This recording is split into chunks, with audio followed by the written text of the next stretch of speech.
discussing a personnel matter in executive session. Can everyone please rise for the Pledge of Allegiance? I pledge allegiance to the flag of the United States of America and to the republic for which it stands, one nation, under God, indivisible, with liberty and justice for all. Thank you, everybody. A couple of quick announcements. Number one, the play was amazing last weekend, and it is going on again this weekend. Please attend if you haven't already. I believe all the dates and times are on our website. Second, I'm going to steal Deanna's thunder because I've been forcing her to talk about it the entire time. Shen Foundation is this Saturday at Manhattan Golf Club. Tickets online or apparently at the door. Nope, not at the door. No more, we closed up today, my friend. Buy them today. Buy them today, that's it. That's it. Okay, so 6 p.m. Please be there. Festive cocktail. Excellent. And I believe that's it. Can I have a motion to adopt the agenda? Naomi's first. Deanna second. All in favor? 7 in favor. The motion passes. Next up, Superintendent's report. Dr. Robinson. Thank you very much, Mrs. Holden. So before I just make some comment related to the presentation, and I'm sure that maybe in good order board members were mentioned, just want to say to those board members who attended the NESBR convention this past weekend, thank you for being good company in New York City, and I say thank you because no board members got lost, and they all came home on time, so that's a good thing. But very serious note, it was a very good convention, and certainly I think we all walked away much more informed than we arrived. So that was a good convention. I appreciate that very much as well. It's always, for me, as superintendent, it's always great to be there with board members, but in this case, particularly with some of our brand new board members and some of our newer board members, and a lot of affirmation in terms of, for me, I'm walking around and like, yep, we've been doing FOI, yep, we're doing that, yep, we're doing that. So it's great to go places and see places across the state, and you get a lot of affirmation in terms of the good work that you're doing back here. So thank you for sacrificing that time as well, so I appreciate that.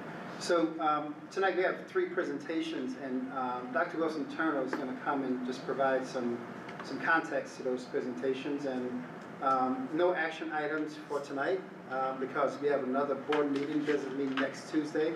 So typically, sometimes we try to have some personal items, but because the board meetings are so close together, we just postpone those action items until the board meeting next Tuesday. So with that being said, Dr. Wilson Turner. Thank you, sir.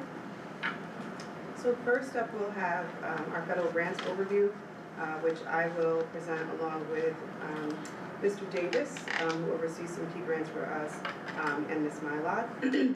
And then followed by that, I will provide an introduction into our summer curriculum camps and program highlights, and I'll come back after that and provide an introduction overview as I co-present with Ms. Schneller in just a bit. So if we could pull up the federal grants for 2024-25. Do you want to drive? No, because I can't see that far. I can see right here. So you can actually go right to the next slide. Thank you, sir. So under our federal grants, we have several what we call title grants. Title I is one that I think many of you are familiar with, and this is our grant where any schools that sit below the district poverty average are identified as Title I schools. We have 4 of those schools: Shattuck, Orangen, Octa, and Coda. So it sits slightly above the district poverty percentage. And the benefit of this grant is it really focuses on improving student achievement, providing extended time for students to learn in impacted schools, for our families to begin to enhance their capacity to support students who may be struggling with their learning. What is notable this year, as was notable in the opposite direction last year, is the change in our allocation. Last year we received a significant allocation increase, and we were surprised by that because it was not typical for what we're used to receiving in Title I. And this year we received the opposite. We saw it go back in the opposite direction, and we are now back to what our traditional levels have been. So you'll see that that change is just over $300,000. When we inquired about how this shift happens, because we get to participate in some webinars with SED, It really is done based on a federal census calculation, and that was the most that they could tell us at that point in time. And so we don't know how those numbers adjust at all times, but we are always prepared to sustain the programs that we know are beneficial to our students, and I appreciate that commitment from Dr. Robinson, the Board of Education, so that we don't experience any dips in implementation. Title II. Cecil, can you do me just one favor? Am I not loud enough? No. Can you just clarify that poverty piece again? Because I don't want people to make the comparison to poverty index on a state or national Correct. level. This is So to make simply sure- the poverty rate for Shenendehowa Central School District in terms of who our students are that are considered economically disadvantaged. So roughly about 22% of the Shenendehowa population is qualified as economically disadvantaged. But as you go building by building, you'll have a Shattucktown with 40% economically disadvantaged versus a Coda with 26% economically disadvantaged. And so because all those four schools sit above that 22%, they are entitled to Title I aid. Title II focuses on teacher and professional learning, and so we use the bulk of these funds for summer curriculum work and to support our mentor program, and some texts that we provide to our new teachers to be able to utilize current research and best practice. And we received a slight increase there, just over $2,000. Title III immigrant and Title IIIL, I wanted to spend a little bit of time on. In the past 3 years, we have not received Title III immigrant. So again, this was another shift in allocation. We did receive it this year to the tune of $26,000, which is going to allow us to provide some targeted support for our immigrant families, particularly to support parents in translation needs, but also provide some information that's specifically targeted towards our immigrant families and our families who may be new to the country and new to our education system. And so our new world language supervisor and her team are working on developing something that will be meaningful to families and that will be able to sustain over time. It also presents an opportunity for us to support the Seal of Biliteracy for our immigrant students in particular who are coming to us potentially with mastery in another language and will be required to master the English language, and so it presents a natural opportunity for them to receive a Seal of Biliteracy at the conclusion of their time here at Shenendehowa. So it's our intent to invest those funds in that way. Title IIIL, we receive each year to the tune of just over $40,000, slight increase this year, just under $2,000.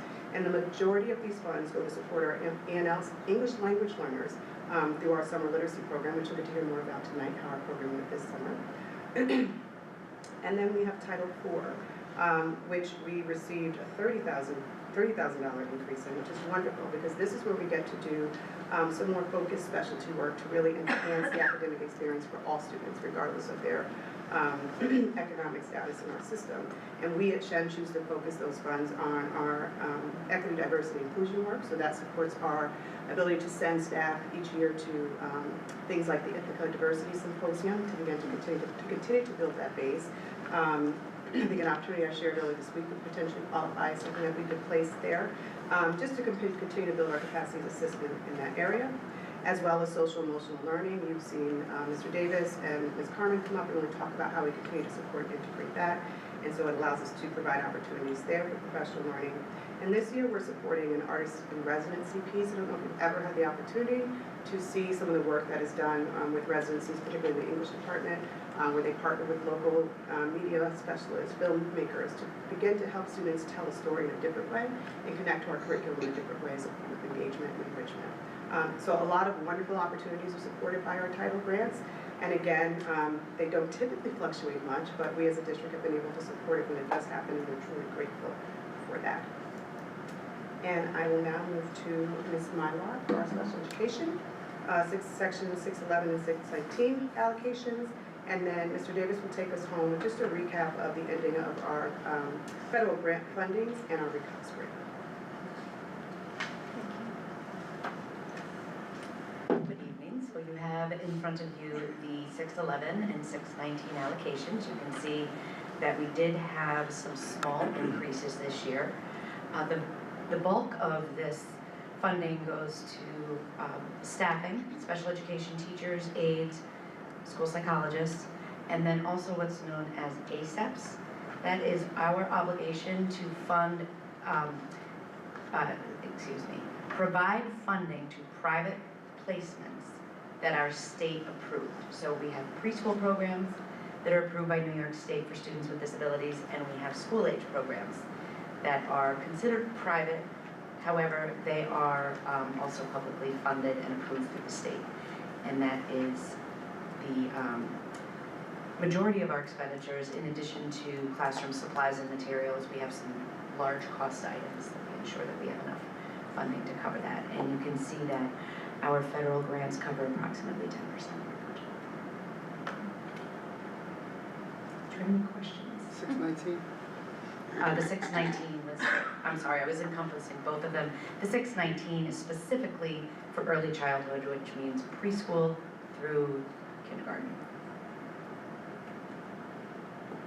So the total allocation is, that was all of the federal funding. And when did we find out what our federal funding was? We find out around the middle of June. The grants expire June 30th. So we have about 2 weeks to get those applications done and submitted. And they're pretty consistent year after year. We know what our expenses are. We know if we have new programs that we will need to set aside some money. And then we, of course, take into consideration the staffing changes and needs. This is actually not with special education, but in the prior slide, the big adjustment that you had mentioned. Did we also find out about that after, the reason why I ask is, as we were planning this school year, if it's not there, so how do we accommodate for, especially salaries, but I don't know how that money was allocated. So we get the award notice, so to speak, as to where, the allocation notice of what we can expend funds for in the spring. But we begin planning that now. Like as we look through how we're using our funds this year, we think about what we want to be able to sustain, what we want to be able to refine, what we want to offer differently, and the adjustments that come throughout the year, right? So throughout the year, principals and other administrators will say, is there money to do X? And we say, okay, if this is a new level of interest, is there something that we offload, right? Because it is the same interest, and bring this on. So I think we have enough time to plan accordingly for what we need and to be able to sustain the components that we can. When we got the large influx of Title I money last year, to Dr. Wood's credit, Kathy Chase, and Dr. Robinson, we didn't say, oh, we're going to forever get an additional $275,000, $300,000. This is not likely to be repeated, so we don't want to place something in a grant that we're not going to be able to sustain. So we looked at what were some year-long or short-term costs that we would endure, as opposed to putting it into something like staffing.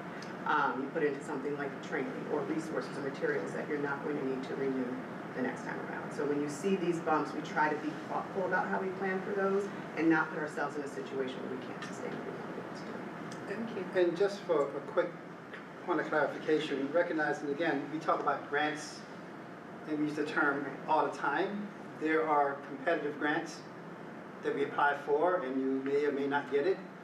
These aren't competitive grants. They're called entitlement grants because there's a federal allocation for these grants, and the allocation is pretty consistent because oftentimes it's based upon enrollment or services that are triggered by certain categories of students, and so it's somewhat predictable other than this past year. And so the only time that we have any real concerns is when there's federal level concerns such as federal budget shutting down the country and things of that nature. And a lot of times, as you know, they bridge those gaps anyway. So therefore services are not interrupted. So from a budget standpoint, how we do general fund budget, we kind of go with the worst case conservative scenario, what we received last year as the baseline for planning for the next year. And typically, other than the hiccups we saw, particularly with Title I, they're typically in that ballpark of funding, so we can plan accordingly and make the adjustments once we do the budget amendments or the budget submissions, and maybe during the course of the year some amendments based upon spending patterns and things of that nature. So I just want to make sure we separate that, because you hear things talk about Recov's grant and some of the other grants that we're applying for that are much more competitive in nature. Thank you. Thank you, Michelle. All right, good evening. So I'm going to wrap this up by talking about our COVID grants, ARPA, ESSER, GEAR, as well as the Recov's grants that Dr. Robinson mentioned previously the district applied for and received. So ESSER 2 is the first federal grant we're going to talk about. This actually expired in September of 2023. So each of the response to COVID grants had a different encumbrance date. So this one was fully spent over a year ago. All the reporting's been done for it.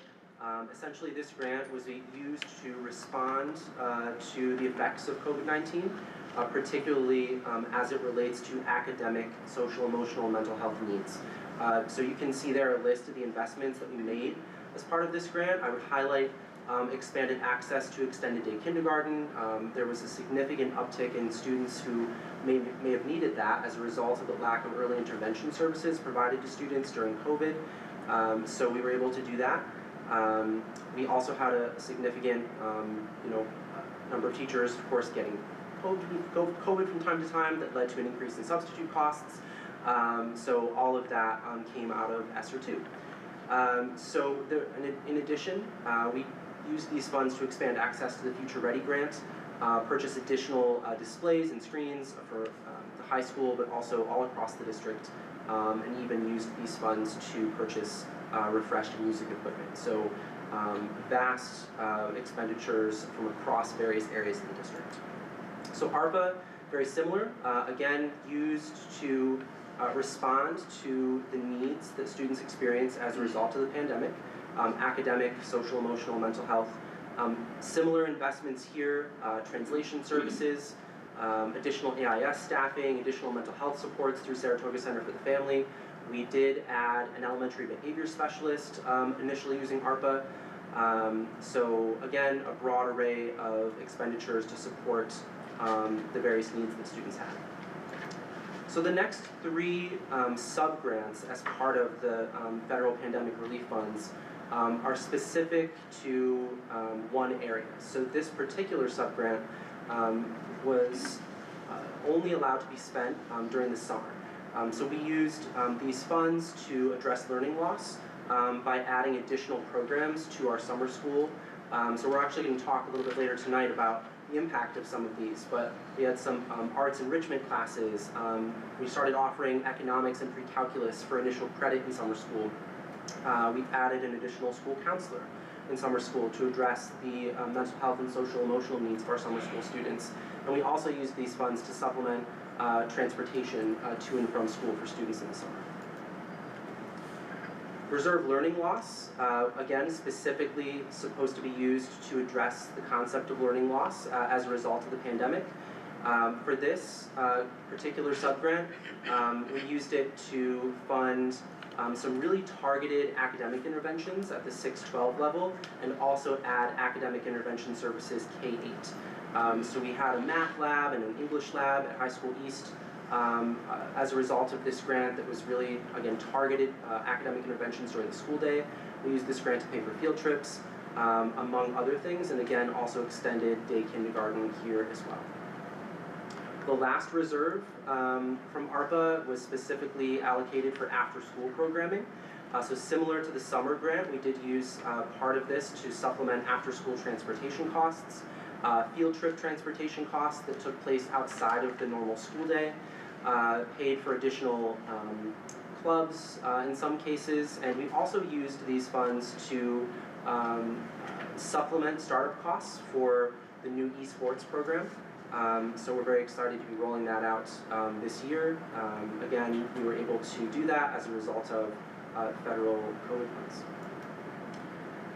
Lastly, as it relates to COVID relief funds, the GEAR grant, very different focus here. So this was really meant to help districts deal with the additional costs associated with reopening. So things related to purchasing PPE, purchasing additional air purifiers and things along those lines could come out of this grant. It was also used to supplement the purchase of food service equipment, sound systems, classroom lighting, things along those lines. But it was really more equipment specific and less academic, social, emotional specific. All right, and the last grant as part of tonight's update is the RECUBS mental health grant. So again, Dr. Robinson mentioned this previously, but this grant was a competitive grant that the district applied for, and we did receive. So this grant initially was going to be a 2-year grant from November 1st, 2023 to October 31st, 2025.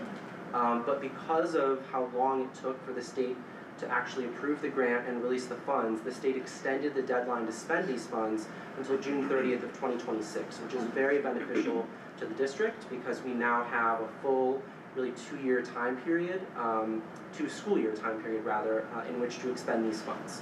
So the goal of this grant is to expand access to school-based mental health services, and as a result of this grant, the district made several investments. The first being the addition of an elementary student support counselor. So that individual was hired and started in September. She already has a full caseload working with students from across all 8 elementary schools. So she travels between the 8 buildings throughout the week. And we've had great success so far in her work with students. We also added an attendance teacher. So we now have that position which is able to go out and make home visits on a daily basis for students who are chronically absent and we don't have a valid reason for why they're not in school. This individual has a district vehicle and is going throughout the district, has the ability to bring students to school and also just support families and the specific needs that they might have. So our goal for this position is to reduce chronic absenteeism, have students in school so they can access the social, emotional, mental health, and academic support services the district has to offer. In addition, we also hired a 6th grade health teacher, and now I shouldn't say all, the vast majority of 6th graders are receiving instruction in health education for 10 weeks of the 6th grade school year. The goal of this class again, is to teach students about the social, emotional, and mental health resources that Shen has to offer. And we're also, through this grant, able to fund professional development related to mental health for faculty and staff. So again, the RECUBS grant, the goal is to expand access to school-based mental health services, and we're very excited about the work we've been able to fund through this grant thus far. So that is the conclusion of the grants presentation. I'll turn it back over to Dr. Wilson-Turner. So Dr. Robinson made an important distinction between our entitlement grants and those grants that will come and go. And so it was important to share again with you the funds that received through federal COVID relief and all that was able to be done. And hopefully you see the connection to what we, for lack of a word, baked into the budget to ensure that those important things that we wanted to continue from those federal funds are sustained. The same is done in the structure of the RECUBS mental health grant and any other grant where we're applying competitively and know that those funds won't be sustained. And so we continue to look for those opportunities to fully leverage the supports and structures we need to ensure student success. So I hope Matt didn't go too far because Matt is now going to lead you through our summer programming along with Ms. Mylod, Ms. Carmen, and Ms. Warner. Cecily, can you somewhat introduce some of our new coaches that are here? That's what part of the presentation. Oh, sorry. I should have read the script in advance. My apologies. Hello again. So it's my pleasure this evening to share a little bit about the academic summer programs that Shen offers, and I am going to invite 2 of our coordinators who are here tonight, and I'm also going to share for the coordinators who are not here tonight for a couple of other programs. So as you can see, we have a robust list of offerings that are provided to Shen students and staff each summer. I'm going to share specifically about summer literacy, kindergarten jumpstart, summer math enrichment, summer ENL, middle school, high school, summer school, and then I will invite others up to share about the other items on the list. So I just want to highlight for the summer of 2024 some new and also sustained programming that federal grants were able to support. So for the second summer, we were able to offer breakfast to all of our students who wished to eat in the summer literacy and ENL programs. So that program again started last summer. Students are able to get breakfast as they walk in the door and then eat it in their classrooms. So that's been a great addition to those programs. We also this summer started a Jumpstart classroom specifically for ENL students. And that really required some rethinking of how we test new kindergartners. So Typically, districts wait until September to test new kindergartners for ENL services. We made a decision to start testing students in June who we thought might qualify. And because of that, we were able to have a full classroom of confirmed Ls in Jumpstart, and they were able to really, again, get a jumpstart on their English acquisition, which really was beneficial to them going into kindergarten. So we're excited to continue that in the future. Again, it was a logistical change that was really beneficial. So last summer and this summer, we were able to have elementary math enrichment and our elementary accelerated math bridge program, which I'll talk more about in a couple minutes. We were also able to offer for the last 2 summers art enrichment programs for students in grades 6 through 12, as well as an initial credit economics and college pre-calculus course, which students from the high school were able to benefit from. So now I'd like to ask Mr. Scott Tiembro, the Summer Literacy Program Coordinator, to come up and speak a little bit more about his program. Good evening, I'm back. 20 years, 20 times, but I'll get it right. And I'd like to thank you and the newest board members, so glad to see you here. Familiar faces, I'm glad you're back, so thank you. New glasses, by the way. Good evening, thank you for having me back. I do want to thank Dr. Robinson, Dr. Wilson-Turner, the board, of course, Malik Jones, the principal, I almost said president, of Carrigan, the staff and the custodial staff at Carrigan for hosting us this year. Ray, the tech guy, you were always there when I needed you. My summer staff and the families that I had worked with. I have to tell you, especially one person, especially is Matt Davis. I have to tell you, he has come, I've worked for 20 years doing this position, and he has really come forward for us. He has pushed, he has opened up doors, including that breakfast. When you mentioned the breakfast, that was definitely a critical part, because as we know, without food, we're not doing anything. So these kids, as they come in, they are looking for it because they need it. Not just because they want it, is that they need it. So Matt, I really appreciate that, and your support and letting me run the ship, and actually trusting me in my judgment and what I need to do, what I think we need to do as well. So I really appreciate that. Please note that little slide we have up there. I have tons of support helping me. I'm only as good as what I surround myself with. That's how I feel. And Jan Nichols, who's with us in the middle school, was my computer person, and she nails this for me every year. Let me now, as you look up front, you don't have to look at me. Let me tell you about the best job in the whole world, and this is the one I have. And I have to tell you why. I get the privilege of working with the Shenendehowa families, the children, the staff, and everyone else that's included in this district.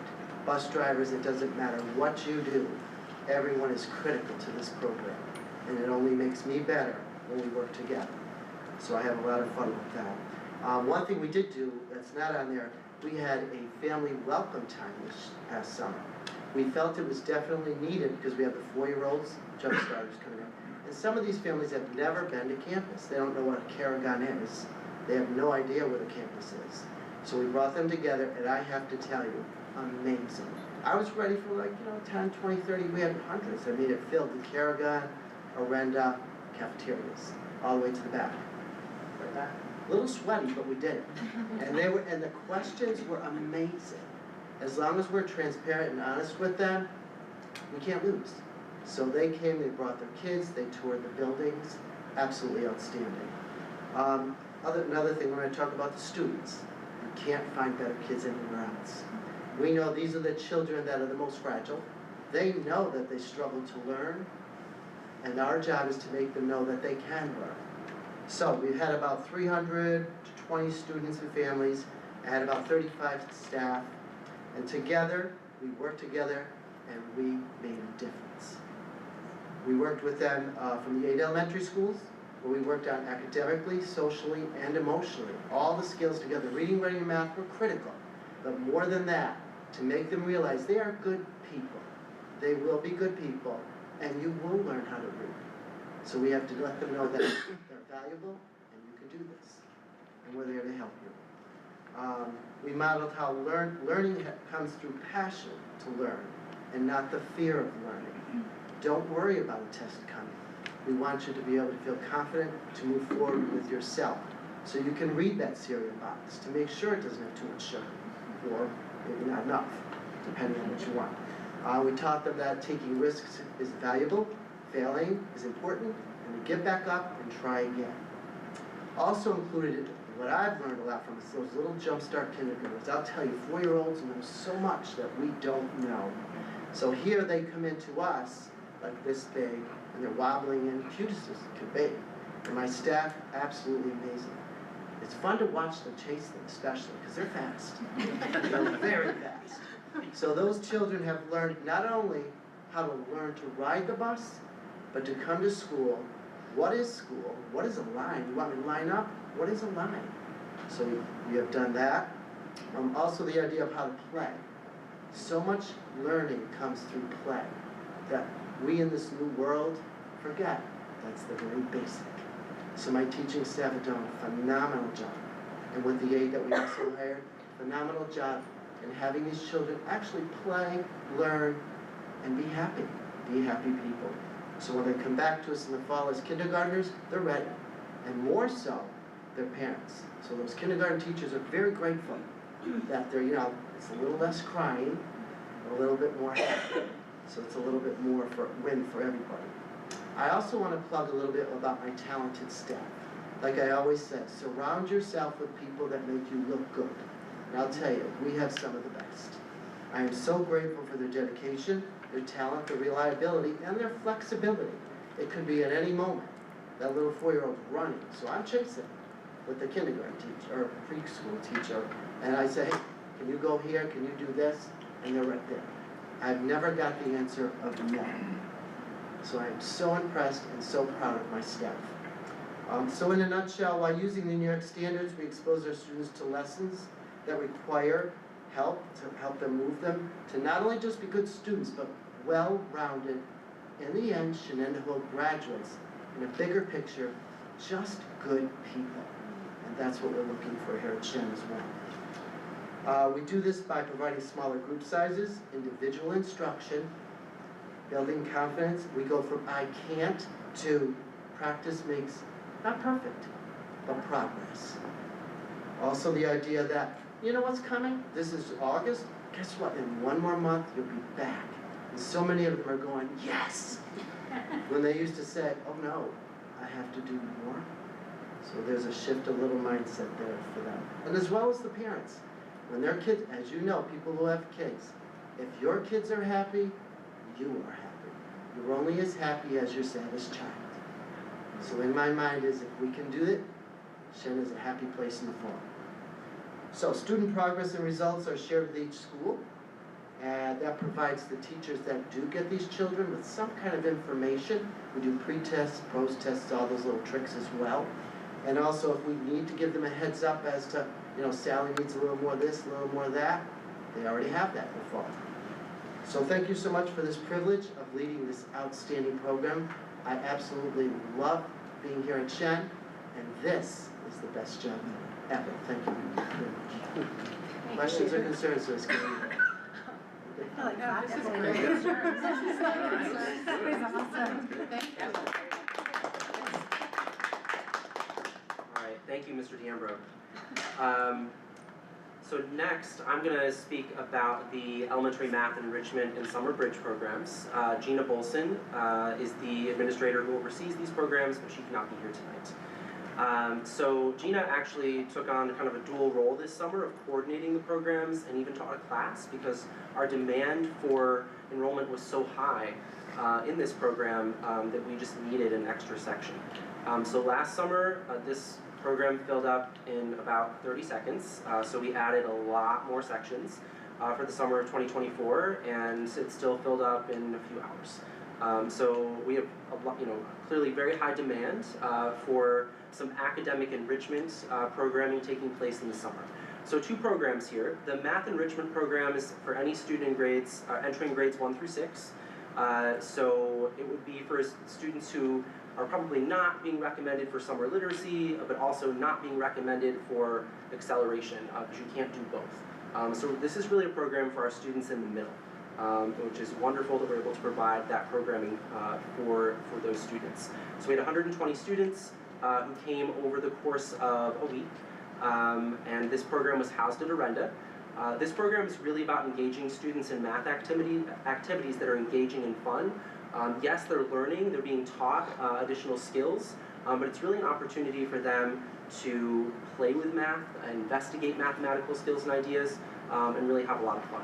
I think when Dr. Robinson and I went to one of those classrooms, there was a giant number line on the floor and kids were playing like hopscotch with it while doing math, right? So that kind of thing.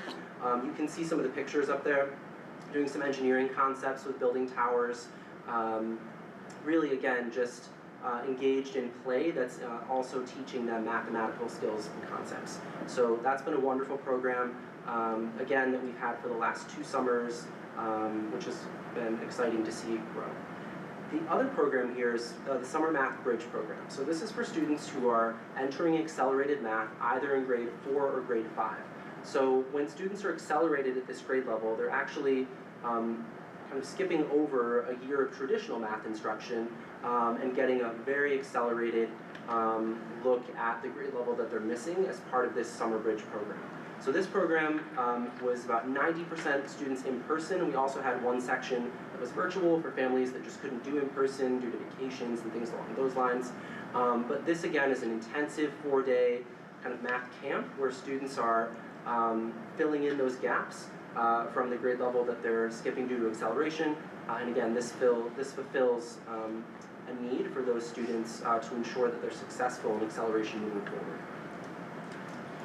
Next up is our ENL summer program. Our coordinator, Jess McClasko, who's one of our ENL teachers at Chango, unfortunately couldn't be here tonight.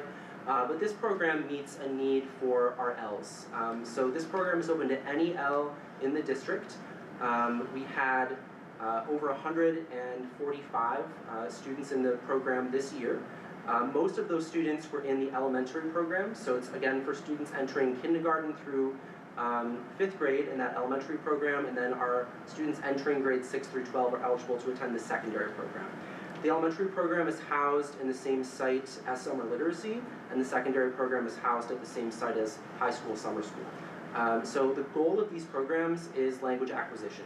So students are reading and writing in English. Dr. Robinson and I visited a class this summer along with Dr. Wilson-Turner, where students were using the Wit and Wisdom curriculum that they're going to see during the school year and doing a read aloud in English in class. And for some of those students, that was a very, very challenging activity, but one that the teacher had really built up the stamina in them to do.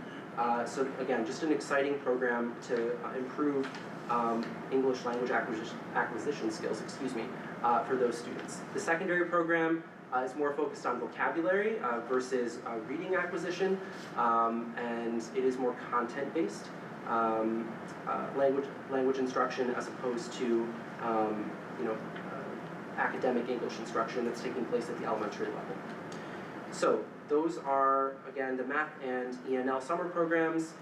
Next up, we are going to hear from Mrs. Jennifer Lealden, who is our summer school principal, along with Mrs. Lisa Amato Farrell, our summer school AP from this year. I'm going to turn it over to Mrs. Lealden to hear more about 612 summer school.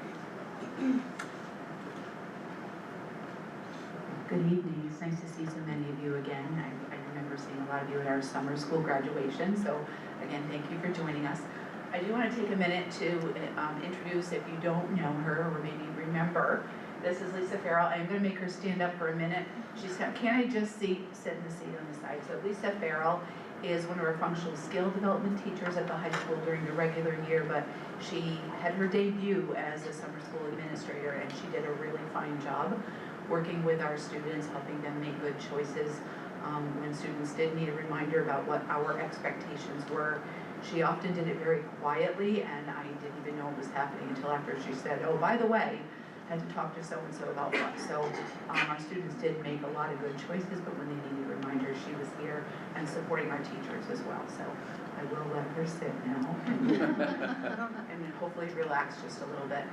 What you see on the screen right now, for the 3rd year, we did a summer school orientation, and that was really just to set the expectations for students and for staff. So our theme this year was be here, be kind, and be successful, knowing that attendance is sometimes one of the reasons why students need some support in the summer, is they just need more time to learn. Our 6th through 8 program is really focused on AIS, you know, trying to avoid the regression or to make sure those skills are strong. Going from 8th grade to 9th grade is knowing that that's part of my job. During the regular years working with 9th graders, they need that support to get ready for the big time in high school. So being kind, I think that's throughout our school district. We're trying to ask that of all of our students, and then of course to be successful in the classes that they're participating in. So on our next slide that you can see, there is the data that we're looking for, and I am very proud of our success this summer. We continue to focus on offering opportunities to our students. So our number of students, that 659, that seems a little higher you might think, but that includes every student that participated in a something. So if they were just coming in to retake a Regents exam, they're in that number. If they were taking an initial credit course to try to get ahead, if you will, go ahead credit, they're included. Our summer enrichment classes, as well as the credit recovery, 9 through 12 is where we're trying to get that number, magic number of 22, so that they'll be ready to cross the stage. And very happy I am to share with you that we did graduate 6 students again this summer, so we continue to build success for those students. As you take a look at the number of students, as we kind of break that down a little bit and then compare it to the number of courses or the exams passed, again, to have 70 kids overall in our 6 through 8 program with 56 of them experiencing some success. If they didn't experience some success, again, still maybe that was the challenge of getting them there. And we were making phone calls and reaching out and trying to get them there. Sometimes there were vacations, you know, that we did have a week off in the middle, and that was purposeful to give families that time. A lot of parent families would say we don't have our students attend summer school because we want that time as a family, and we do recognize that that's important. So we did build a week in there. We, with New York State Regent pushing us off to the end of August, closer every year to the start of school it seems, we were able to put that week off, and a lot of families took advantage, but sometimes there were still already things planned. Taking a look at hybrid health with 165 students, this was my 9th year in summer school, and that was our highest number. And so to say 57 of them earned initial credit. Hybrid health, as you know, takes up a semester. It's a 1-semester course. So when they complete this over the summer, that leaves them the availability to them to take a full year course, an elective that they otherwise may not have that availability in their schedule. So we're very pleased with that number. Our initial credit economics and HVCC pre-calculus, again, Matt Davis mentioned, those are again go-ahead courses. So our success is high. Those students do have some prerequisites to be eligible for that. The non-credit art and music enrichment classes, again, that's not something that is graded. I don't know that people want to listen to this now, but maybe when you're alone, if you have the link, Dr. Robinson, I think you'll enjoy that music or enrichment link. The sound recording and technology course was something brand new this year. And they sent, Dan Gleason is one of our music teachers. He taught that course, and if you have, maybe when you're leaving tonight, if you listen to that, I'm a former music educator, that was just amazing what those kids created, and that is a student creation. I really hope that opportunity, that's not something that we have available during the regular school year. That was just wow.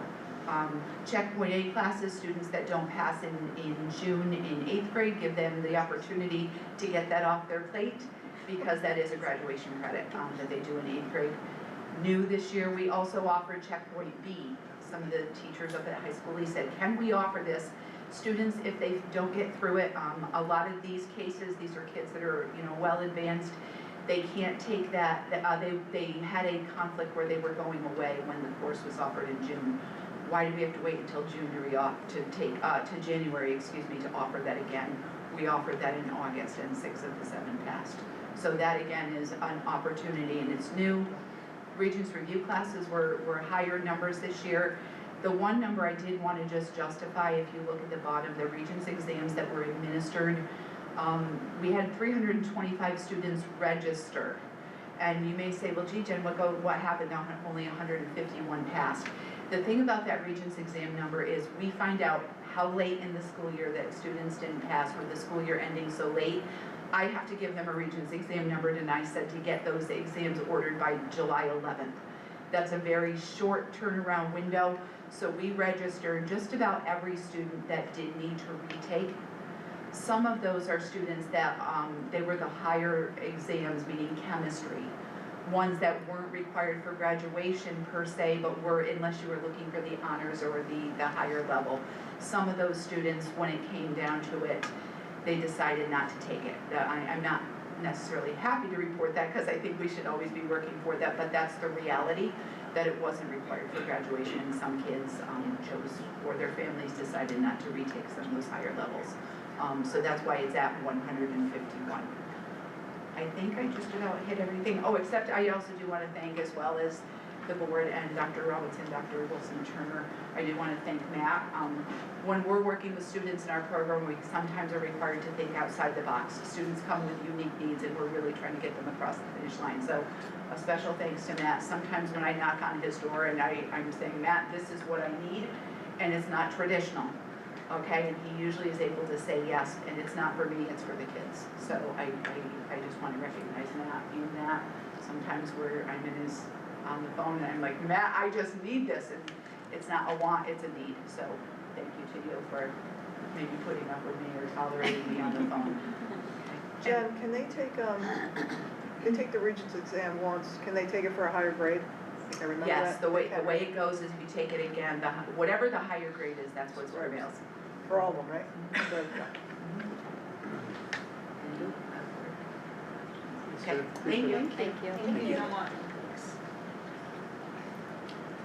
So just briefly, we've got the meal counts from this summer.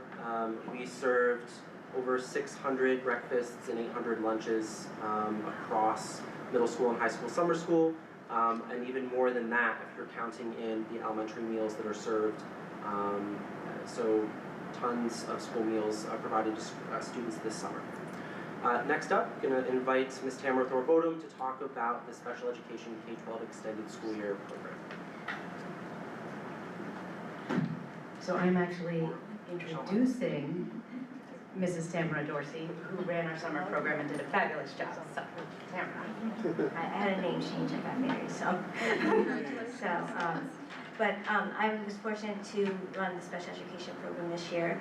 So special education, our ESY program is based on preventing regression and maintaining skills. And our focus is on maintaining skills in the academic, social, and physical domains. So this year we had 240 students recommended, 207 students that attended. We had a robust staff of 27 teachers, and we hired 69 aides, and that also included one-to-one aides. So we had a lot of support. These students that came, we ran a 6-week program. We had an academic skills development program that was 2.5 hour school days. So that was from 8 to 10:30. And then the rest of our students in the ISD, the FSD, the SSD, our community skills development program, and the MOVE program was 5.5 hours. So that program went from 8 to 1:30. So during that time, our purpose is really to prevent substantial regression. We employed a principal, myself, 2 psychologists, 2 RNs, one that was for our program and also for our MOVE program, as well as 7 speech providers, or OT and PT providers as well. So a pretty robust program. So because we know that during the summers for Special Olympics, our theme was Go Team Go. You can go to the next slide. So just happened to be that it was during our Summer Olympics, so that was our theme. There's a focus on the Olympics, and teachers and staff designed a highly structured, engaging, and fun-filled program tailored to meet the needs of a diverse student population. During this time, they created Olympic-inspired art projects and participated in sports events. What was nice to see is our MOVE students who are in our wheelchairs were able to do volleyball games against each other, so to get to see each other to do that as well. There's also a lot of teamwork and creativity. And at the end of our experience, we had an Olympics Day parade where we were able to parade around our building and be able to participate in sports and challenge not only in the sports but also with our academic needs. So I would just like to personally thank just the support that I had throughout this program. I want to end with thanking Michelle Mylod, the Director of Special Education, the support that came from Greg Pace, our building principal. I want to emphasize that this was a K through 12 program. It also encompasses the the mall program, so basically K through 21. So all in one building, being able to service all of our needs of our students.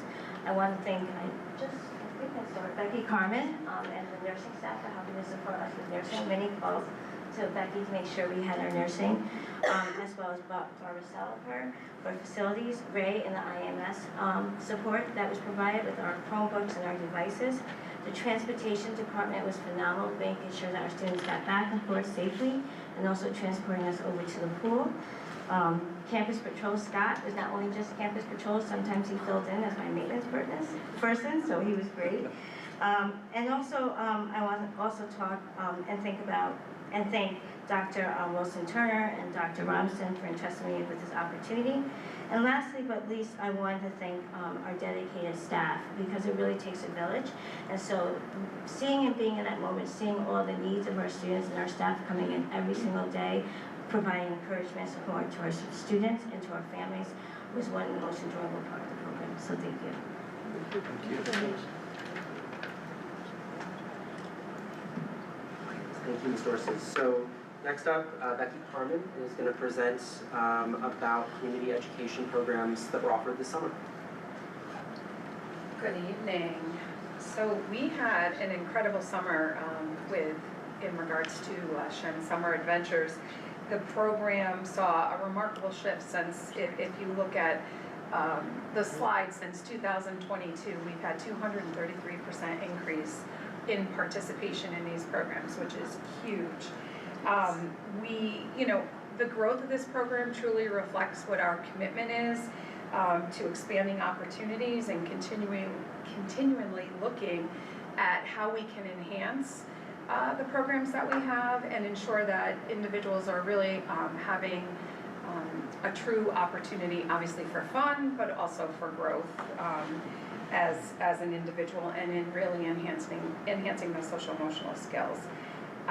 In addition, we are always looking at ways how we can engage community and our students and really offer that valuable experience. So we meet afterwards to debrief and talk about how we can make some adjustments, what are some new things we can add to make things even better.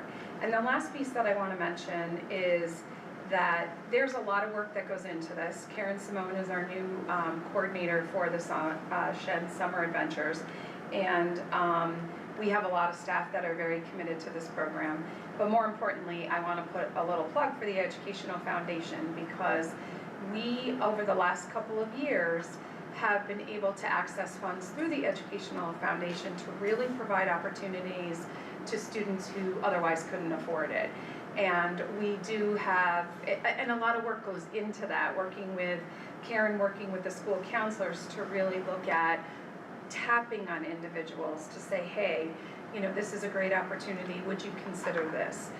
Because individuals don't always come up and come forward. And people don't want to say, I don't have the money a lot of times, or are embarrassed. So we try to really work through that.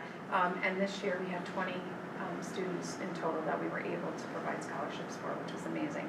So thank you so much to the Educational Foundation, and more importantly, thank you to the community, the school district, who continues to support the Educational Foundation by donating. So thank you.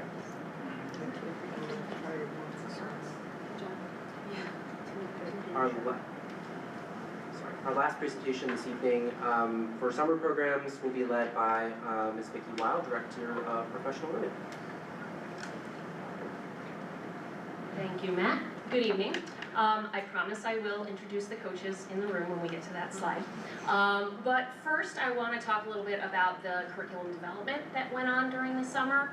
It's often a joke amongst folks who aren't in education about teachers only working 10 months out of the year, but that is really not true. And that can be evidenced by some of the really great work that went on in curriculum development.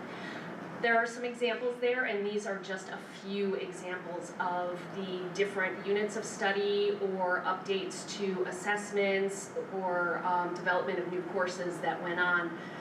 The science learning standards, you may know that chemistry, physics, and biology will be having new Regents exams in the coming years, so those teachers and those professional learning communities were getting together to really make sure that their curriculum is going to be preparing students for those new exams.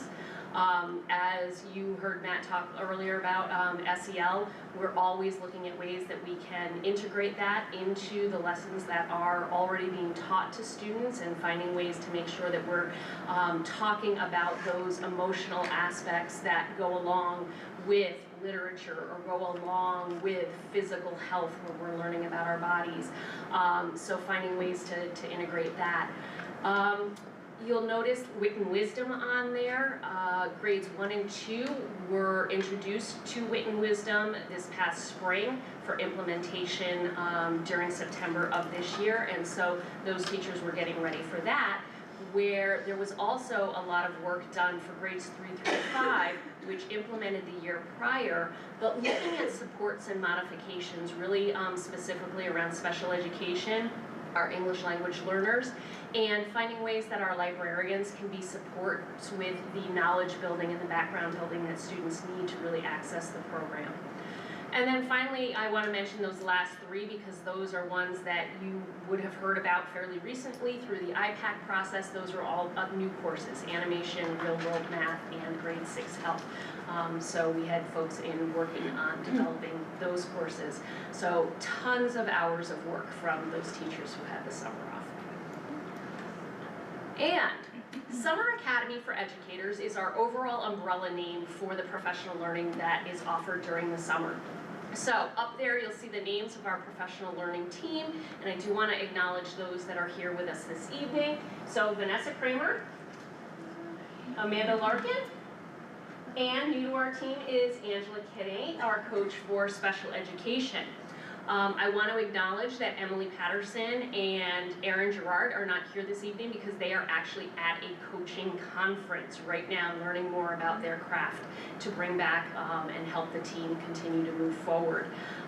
John and Mary couldn't be here this evening, but you will hear from the entire team. We're going to do a presentation for you later this winter, so you'll get a chance to hear from everybody.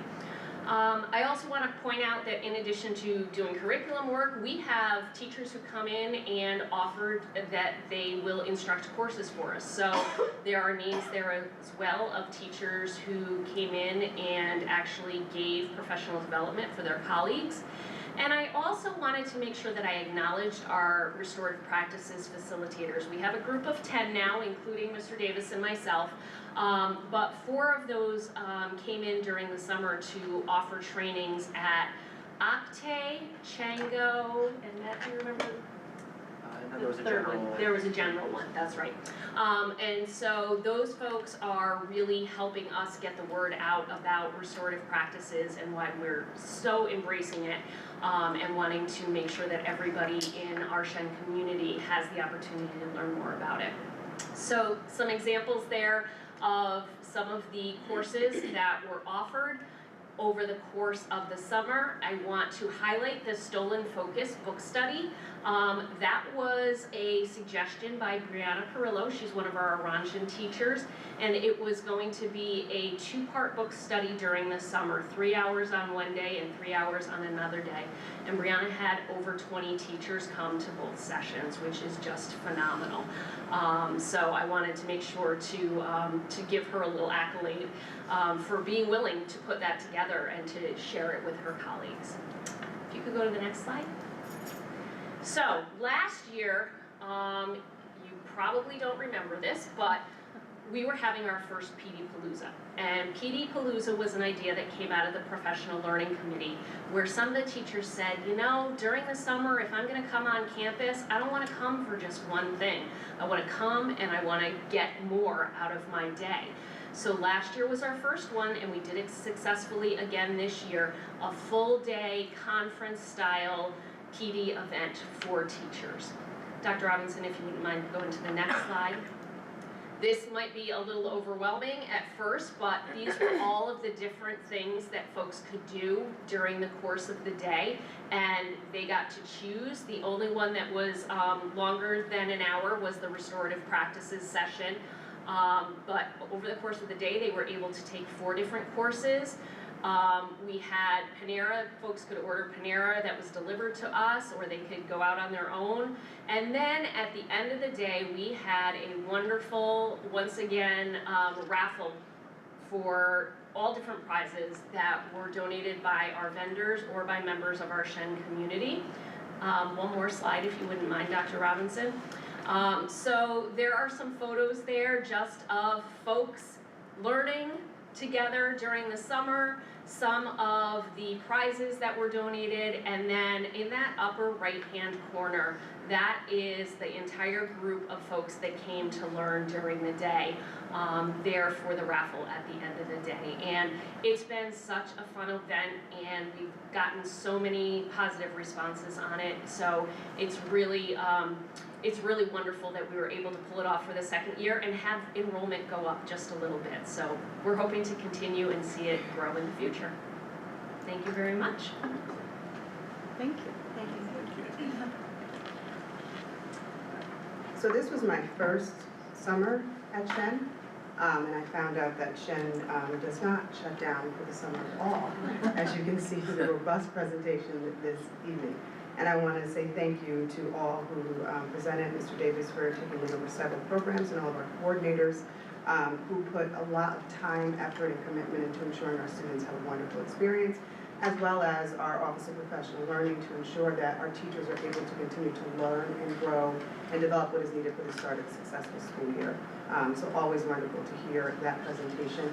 And actually the organization of this presentation is brilliant, because we build from what our funding sources are that allow these things to happen. And then you're able to see the opportunities that begin in the summer and are supported by the data presentation you're going to see in a moment. So I would invite my colleague, Ms. Schneller, up to join me. I'm just going to provide a brief introduction to our data sequence presentation. So this evening, Ms. Schneller and I will provide an overview of key data sources used at a variety of levels throughout the district. However, our goal this evening is to articulate how we use data to turn the wheels of our Shen learning framework and ensure the alignment and actualization of our organizational culture and school and classroom practices, goals, and essential objectives. This table of contents outlines the key data we review tonight, but also at the bottom of the slide you'll see a link that will provide you additional data that allows you to drill down further to the building level and into some demographic levels data so that you can understand how different groups of students are performing at Shenendehowa. However, you'll see Ms. Schneller take you tonight through what we call the funnel, our MTSS funnel. And the data shared tonight is really just the largest part of that funnel, right? Because we're looking at it from the district level lens. However, you will see how those multiple levels of data or layers of data are used throughout various levels throughout our organization and the various points in our data review cycle. Next slide, please. So the data we're reviewing is one component of our Shen learning framework, what we call the how well. However, we review data not in isolation, but in the context of all of these other circles that sit around our students, which are our why. Our data forces us to reflect on what we're teaching and how well we're teaching it, and allows us opportunity to make necessary adjustments in our curriculum and our instructional practices. So as you hear Ms. Wild describe the work that teachers and leaders have done over the course of the summer, it is an extensive amount of work. They are taking our state level data, they're taking our benchmark level data, they're taking our core classroom and unit level data to inform how did students perform and how do we ensure that students continue to perform better. And that happens with the support of all the things that you've seen here this evening. Data drives a continuous improvement cycle that fuels the Shen learning framework and our continued commitment to excellence. And so this evening's presentation is framed to look at the whole student. And it begins with data that reflects the student's availability to learn. So before we get into the academic piece, we have to look at some of those social emotional data sets that tell us that our students are present and available for learning. And then how well they are learning and how well they're responding according to our data. Our goal ultimately is to ensure that every Shen student has an exceptional experience and realizes the profile of the Shen student, which we'll conclude the presentation with. I will jump in periodically as long as it's not intrusive, simply to provide some context around the data analysis that Ms. Schneller will provide this evening, because the data doesn't stand alone as you see it sitting in the Shen framework. And I'll turn it over to Ms. Schneller. Thank you very much, Dr. Wilson-Turner. So here you see some familiar images. We have talked often over the past few years about how we work to turn data into information. and the importance of that. But more specifically, we've talked and we've hopefully worked to illustrate to you all of the ways in which we systematically go through this process here at Shen. And so the visuals here provide you sort of an illustration of what that work looks like and how we approach our data analysis. And so in image 1 here, you see this is almost like the top of the funnel, right? We have this constant focus on data analysis cycles. And all of the data within the middle of that that surrounds our students that we utilize and value in order to get a sense of the needs of our students. So certainly curriculum instruction and the academic portion of that, but also thinking through pieces like the environment, social emotional learning, and behavior and attendance, which you will see some of tonight.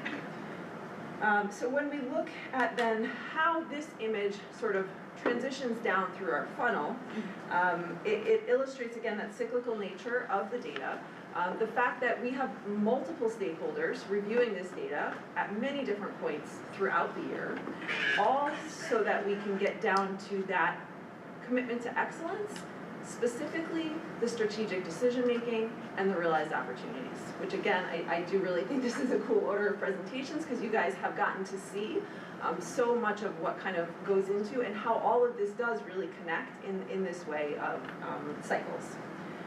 So tonight we are going to present to you key benchmarks. We are really sitting right in the top there, that orange circle, where we are looking at aggregate big picture data.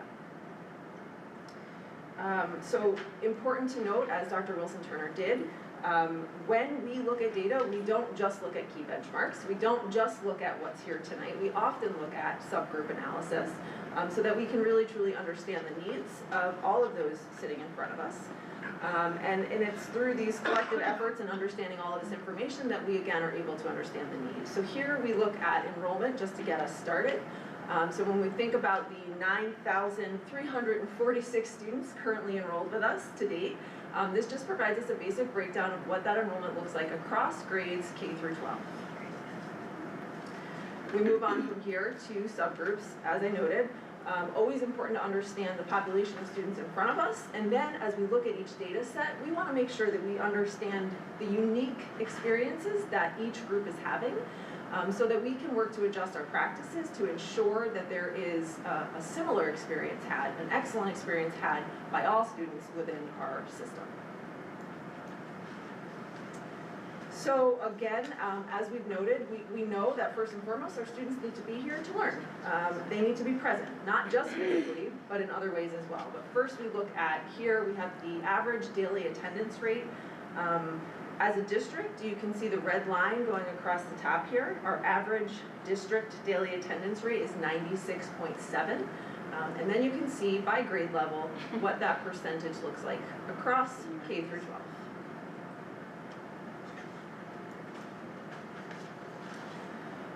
So again, understanding the importance of having our kids here and feeling good, as Mr. DeAndre talked about, right? We want our kids to be happy, we want them to be enthused and excited about learning.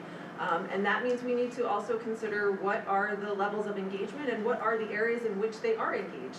And perhaps more importantly, where are we seeing where kids are not engaged, right? And who are those students and what can we learn about perhaps their engagement outside of school, and what are the continued opportunities we can look to build in from that.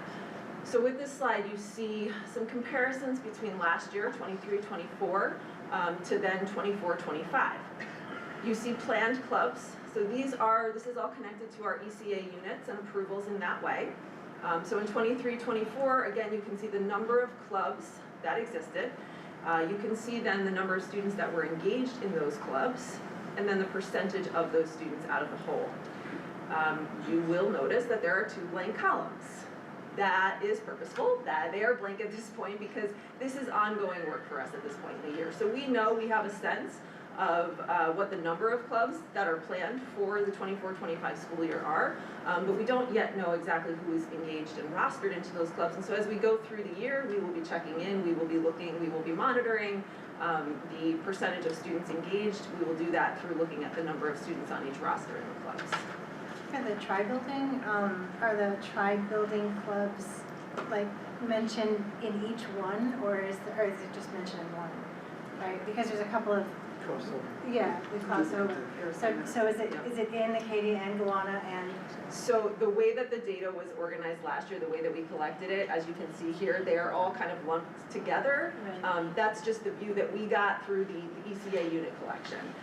We can look specifically to see what's at each building, which we will do as we go through the year, and we're gonna find that, yes, there are some specific to just Gowanna. There are some that span across all.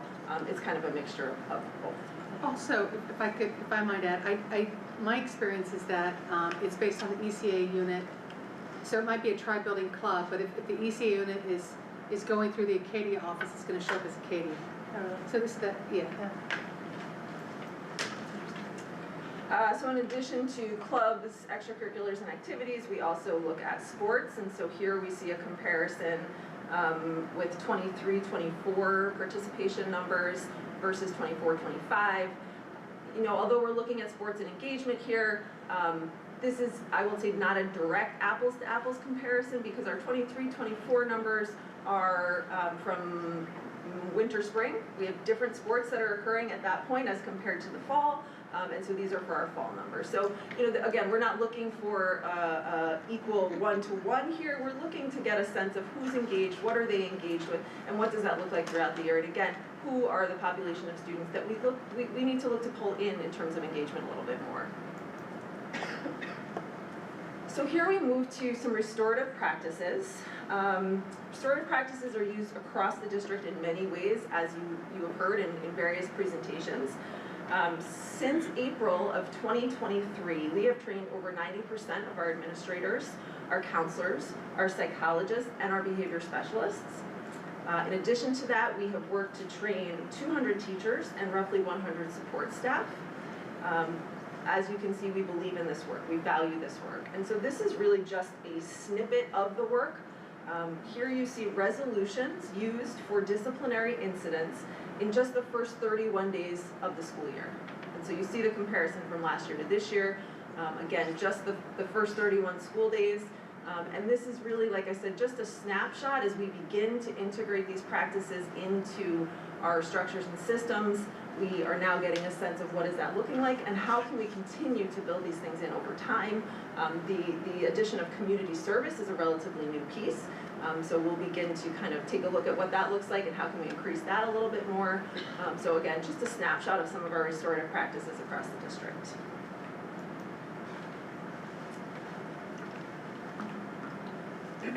So now we'll go level by level and look at some of our academic data. And really my purpose is to just set some context before we go into what those performance levels look like. And I think the context that is important for grades 3 to 5 is that in 2022-23, New York State changed the assessments and standards for ELA and math. And that doesn't mean that's when we started preparing for that. We started preparing years before. To ensure that students were ready to transition from the shifts in Common Core learning standards to what are called the next generation learning standards. And that's applicable 3 through 8. We've also been making our way through computer-based testing. So all of our students took their ELA assessment on computer 3 through 8 last year. However, only our 3rd graders took that assessment on the computer for math. This year, 3 through 8 will be computer-based testing. And the mandate is that everyone is computer-based testing by the end of next year, so we'll be about a year ahead of that mandate. But in addition to context, as you look through this data, we have a lot of resources that we've invested in over the course of our time. And you've heard a lot about the science of reading in the recent year. But again, this has been years worth of work here at Shenendehowa. The foundation that has been built over the last 5 years, I would say, to bring in foundational skills programs like Heggerty and GEODES, as well as to then last year bring in wisdom for 3 through 5 and then 1st and 2nd grade to really focus on that comprehension and knowledge development.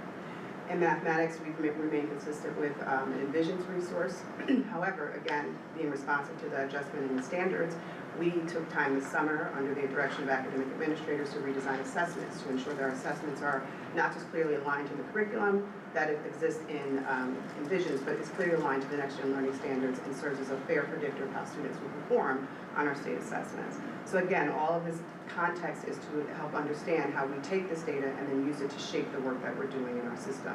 One of the things I want to highlight, because Ms. Snell is going to be very excited to share some AIS data, is in looking at our AIS data as a result of bringing on the STAR assessment, really was revealing for us the need for what additional curriculum and instruction methods do we need to provide our AIS teachers to ensure that they have the tools and resources to provide intervention in both ELA and math, which are two, separate skills.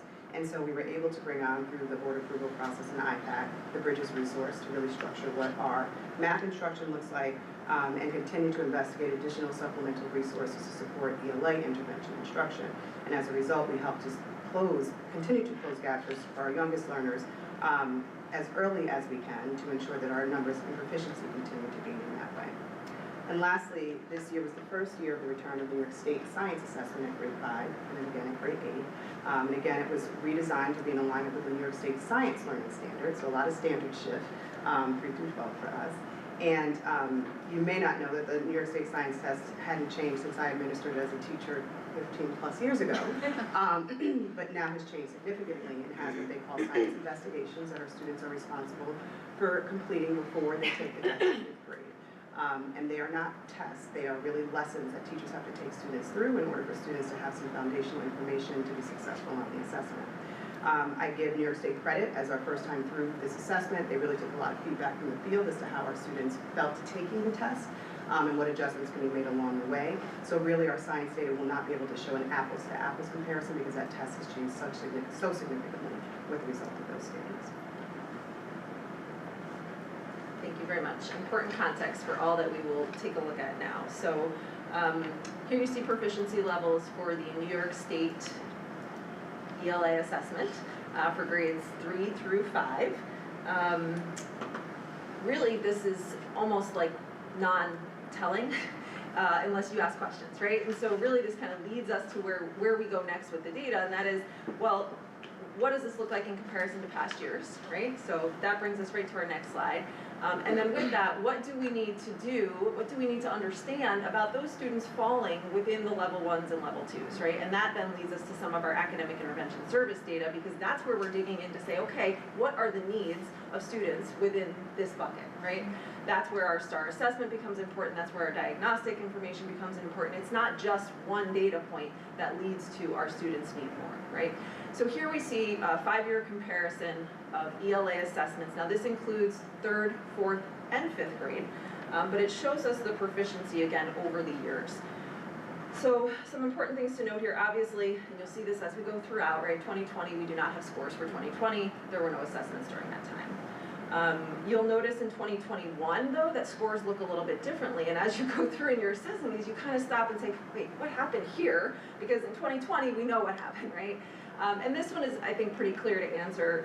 The New York State test changed at this point. It shifted pretty dramatically in terms of ELA assessments. It was cut down, it was shortened, there was less writing on it. We also had, at this point, less students taking the assessment. We were still sort of in that kind of in-between period, right? So that kind of explains a little bit of what we see in terms of differences in the 2021 year. After that, we really see that scores consistently return to some of our pre-COVID numbers. And I think consistency is a good word here. You will see as we go throughout these slides, there is great consistency in how our students perform.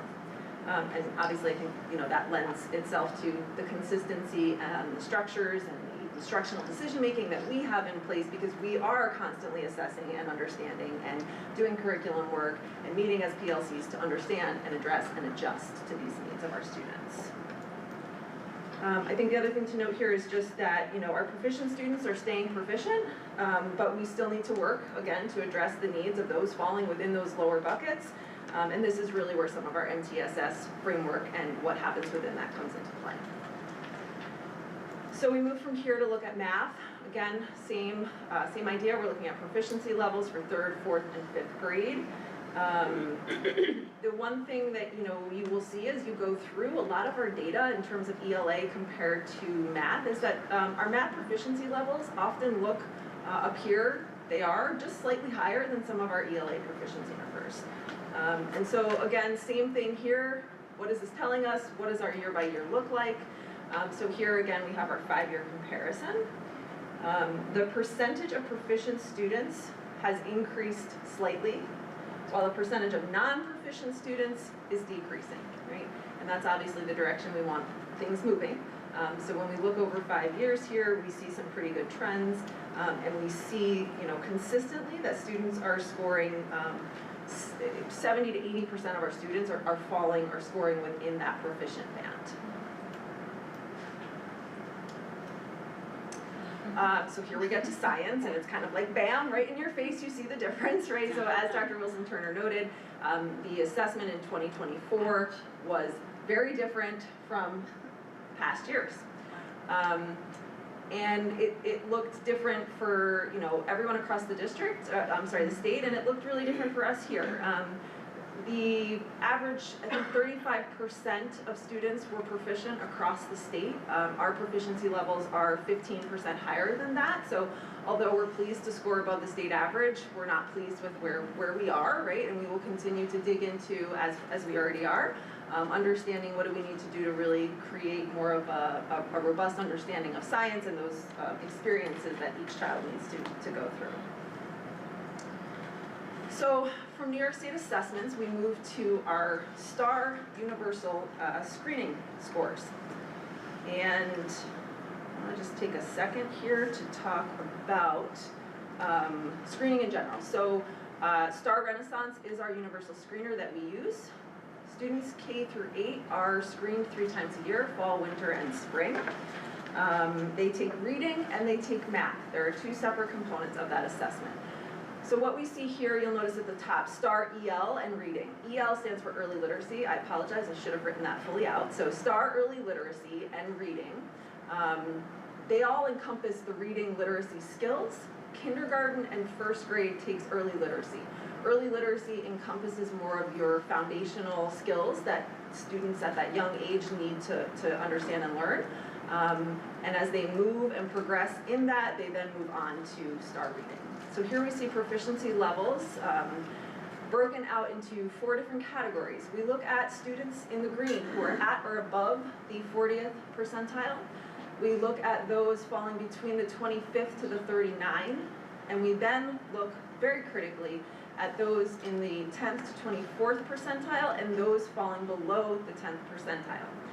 These scores, because it's a universal assessment, they do give us a really great national perspective, right? They are nationally normed scores, so this percentile ranking is provided for a student based on how they perform compared to all of their peers who have taken the same assessment within the same window at the same time of year, and they're kind of, imagine they're all lined up, and that's where we get this sort of ranking, and again, it provides us this national norm for how our students are performing.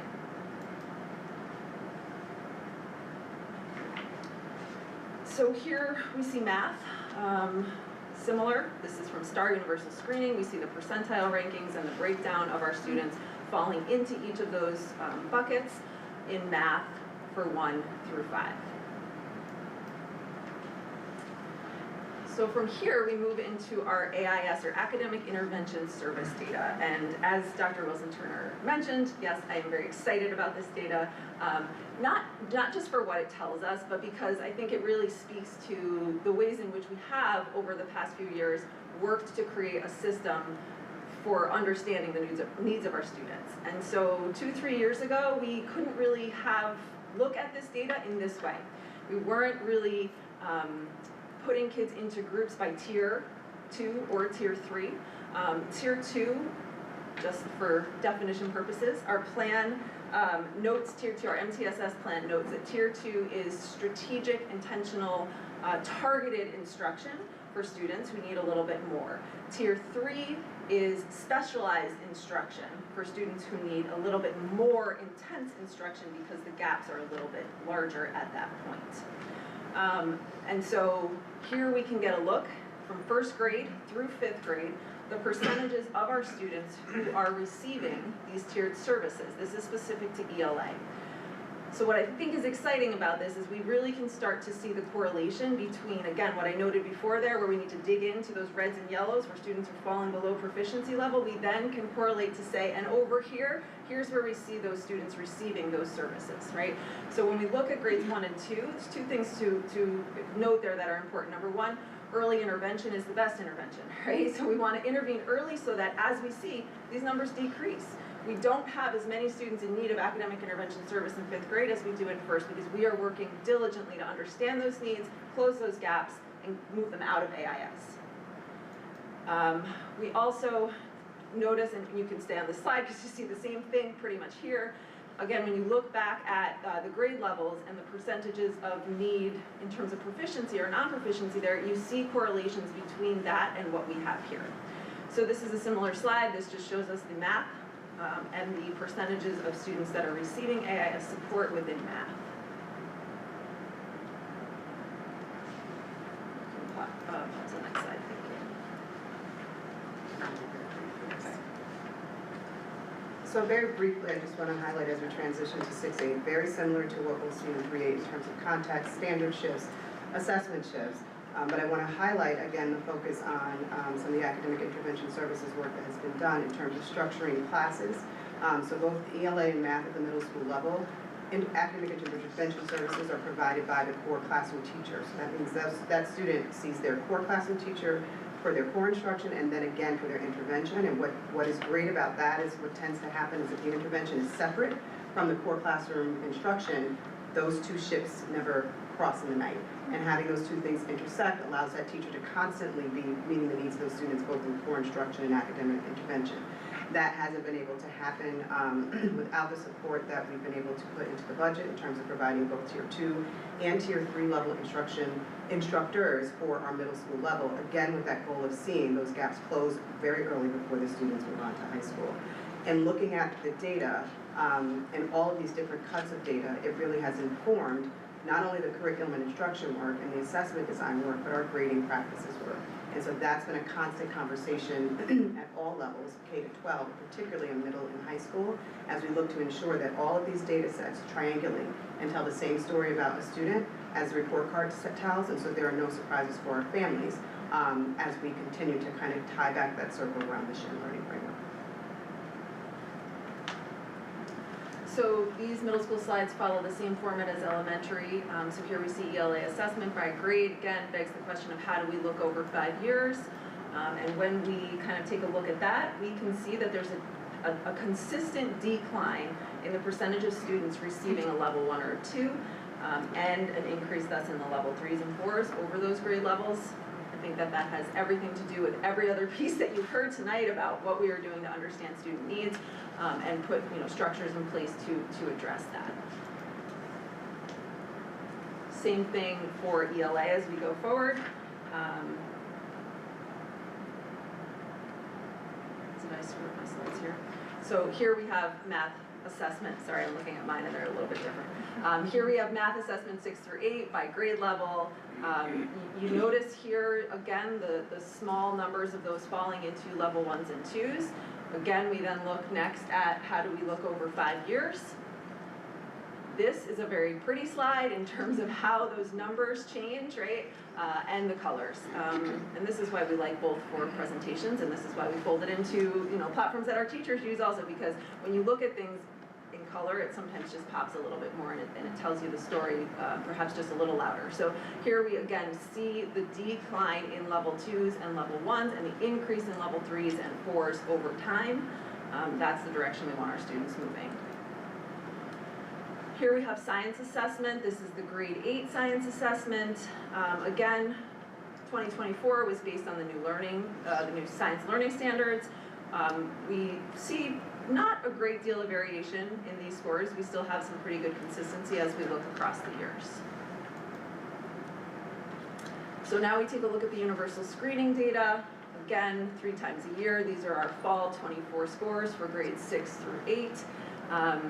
Again, notice large amounts of green with very small numbers of those students falling below the 25th percentile.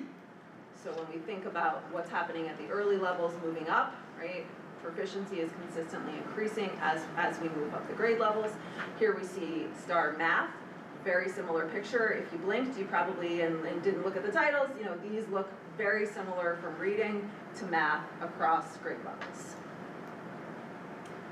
And so here we now start to get a look from the middle school perspective in grades 6 through 8 the needs of our students. ELA, AIS services in 6th grade are being provided to 12% of our population. Again, what's great here is if you look at this slide and then you cross-reference it back with the breakdown of needs from a literacy, ELA, English perspective, you will see that these numbers are 1 to 2, maybe 3 percentage points off in terms of the percentage of students that have a need and then the percentage of students that are receiving AIS services for that need. The other important thing here to note, and ELA and math, you can go on to math because very similar story, but you will notice that the tier 3 numbers are really small. And again, I think that speaks to we are working very diligently to identify those needs, to close those gaps early on, and so the number of students that have these large gaps when they get to middle school, they are lessened, right? And you know, perhaps if we were to dig in, as we will, but this question of, you know, have these students been with us this whole time, or are these students perhaps newly coming to us, right? Because our systems for closing these gaps are very strong, and we can see it here. High school? So I'll be even briefer because it's the same context, but it's important to recognize, and I think most important is we'll have a number of exams that will be changing over the course of the next couple of years as a result of shifts from in algebra and the Common Core to next generation learning standards. In science, the shift to New York State science learning standards.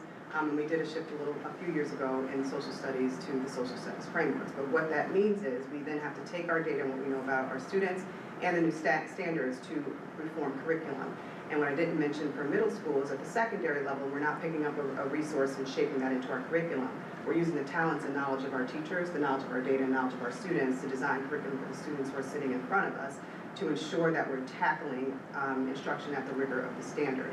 And so this year, we only highlighted just the exams that all students are required to take for exit graduation in English, social studies, math, and science. But this year, there will be a new exam in geometry that aligns with the next generation learning standards. There'll be a new exam in, I have to get the names right, no longer earth science, earth and space sciences, and no longer living environment, biology, life science biology. And so those come with new standards, new curriculum development, and again, I want to provide context. It's not this year that we're starting to think about those things. Shen has been working on these things for 2-3 years. In many instances, Shen is leading the way and bringing together other districts to talk about how those shifts and adjustments are made to ensure that we stay on the cutting edge of instruction and curriculum development. The data is one piece of that story, but it's a key piece that allows us to make the adjustments that we need to have happen. So the next 4 slides are all broken down in very similar ways to what we've seen in previous slides, and that is by proficiency level for each exam. So here we see over 5 years the proficiency levels of our students for the Common Core ELA exam. Again, you see consistency year to year. Obviously, each cohort is going to be slightly different, but you see level 5s, 4s, and 3s are where the majority of our students are scoring. With those receiving a level 1 or a 2 being very slight numbers on the bottom. You also heard tonight from Mrs. Lee Alden, speaking about the work that is ongoing throughout the summer and throughout the year to make sure that anyone who does fall in those lower buckets is able to get some credit recovery or AIS type support to then receive the credit. Same thing for math. There's really nothing too different to tell or say about each of these slides. Except that the majority of our students are proficient or highly proficient on all of these exams with very small, minimal numbers of students performing at level 1s and 2s. And so that leads us to our last slide of the evening, our profile of a Shen graduate. So this should look a little bit familiar. We've presented this to you guys in the past. At some point last year, we began to think through. Obviously, we have our profile document, right? And we've outlined what we expect and know a Shen graduate to look like. But how can we, through data, work to bring that to life a little bit? And so we started to really brainstorm within each of these areas, what is the evidence that we have to support students as critical and innovative thinkers, as collaborative participants, as digital citizens? What does that look like? And what can we look at to really understand what the top 20% of the Shen cohorts, graduates, really looks like. And so this is an analysis that we put together. This is based on 3 years of data for each of these data points to get an average within each of these areas. And so, not going to read every bullet point on here to you, but you know, it goes through, again, you know, your average weighted GPA, the SAT scores, AP exams, kind of the larger buckets of things that we typically would look at, that we do look at throughout the year. Things like the seal of biliteracy, the seal of civic readiness, responsible and caring. Well, you have to be here to be responsible and caring, right? So we know that students who fall in the top 20% of the Shen graduating class, they miss less than 5 days on average, right? So these are just things that help us to understand how do we get here, right? Because everything that you've heard tonight really leads us ultimately to this place of how do we ensure that all of our students are walking across that stage, that they feel successful when they walk across that stage, and that when they leave us, they truly can go engage as globally competent persons, right? And all other things that we've identified here. And so this just, again, begins to bring that profile to life a little bit. I would say that this is a work in progress because there's many places that we can continue to go and many different things as we evolve in our data work that we could look at for this. So if I'm reading that right, 11% of the top 20% get the civic readiness seal? That's an average over 3 years. Some say they're gonna do it and don't. Yeah, but I mean, that's know one of 11% of the top 20, so it's not 11% of the graduate class. We just, Correct. yes, we just looked at the top 20%, and that's the analysis we did for each of these.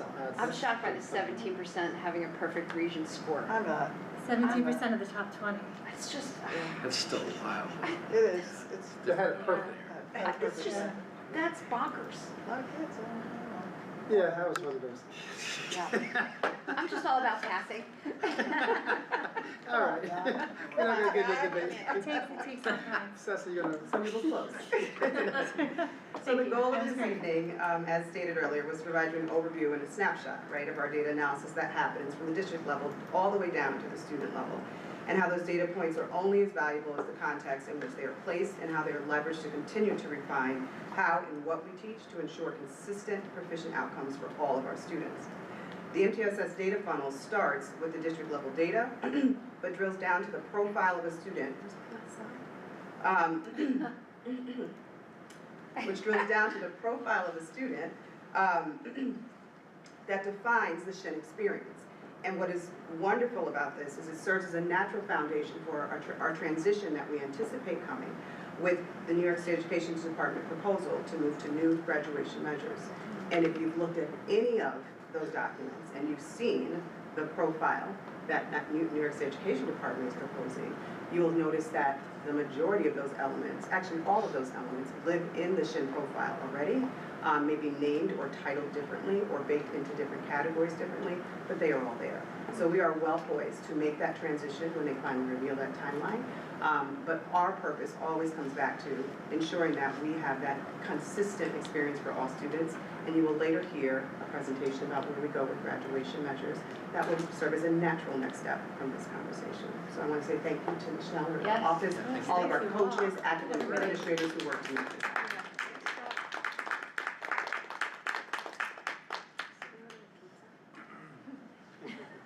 Okay, that was fantastic. I'm just so impressed at the quality of the presentations and all the materials and everything that went into it. Thank you guys all for coming and sharing that with us. For the good of the order, let's see, Deanna? See? Yeah, sure. Naomi's gonna talk. All right, so, Well, we're gonna go we're over. gonna go on, okay. Oh, that's it. So anyway, no, I'm just going to, I know we're talking about good things, I can't stress enough, I'm very excited about Saturday night. Petra talked about in the beginning, our Future of Education celebration, and we talked about it tonight, and you know, we're doing something a little different, I mentioned it before, but during the night, we're going to do what's called a mission-driven auction. And what that means is that we're going to, not the live auctions where we're giving off, you know, Kevin Herter's basketball or Ian Anderson's baseball, which we used to do in the past, which did draw numbers.